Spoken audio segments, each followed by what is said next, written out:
Hello friends, શું તમે પણ આ રીતે માટીના વાસણની અંદર આ શાક ખાધેલું છે? તો આજે આપણે દૂધીનું ચટપટું નવી રીતે શાક બનાવવા માટે દૂધીને છાલ છોલીને ઝીણા ઝીણા પીસીસમાં કટ કરી લેવાની છે. આ રીતે તેલ ગરમ થઈ જાય એટલે રાઈ, જીરું, હિંગ, સૂકા મરચાં એડ કરવાના છે. આદુ લસણની પેસ્ટ એડ કરીને સાતડી લેવાની છે. એ પછી તેલની અંદર જ હળદર પાવડર એડ કરી દેવાનો છે, જેથી શાકનો કલર ખૂબ જ સરસ એવો આવે.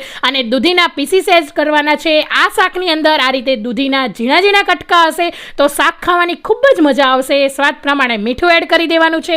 બધું મિક્સ કરી લેવાનું છે. આપણે અંદર કંઈ પાણી એડ નથી કરવાનું. ઉપર ઢાંકણ ઢાંકીને થોડું પાણી મૂકી દેવાનું છે અને વરાળથી શાકને ચડવા દેવાનું છે. તમે નહીં માનો, આ શાક 3 થી 4 મિનિટની અંદર જ ચડી ગયું છે. હવે એકદમ સરસ ઝીણું ઝીણું કટ કરેલું લાલ ટામેટું એડ કરી દેવાનું છે અને લાલ મરચું પાવડર અને બધા શાકને ટેસ્ટમાં બેલેન્સ કરે એટલા માટે થોડો એવો ગોળ એડ કરીને શાકને ગરમા ગરમ સર્વ કરવાનું છે. મારી રેસીપી ગમી હોય તો મારા વિડીયોને લાઈક શેર કરજો.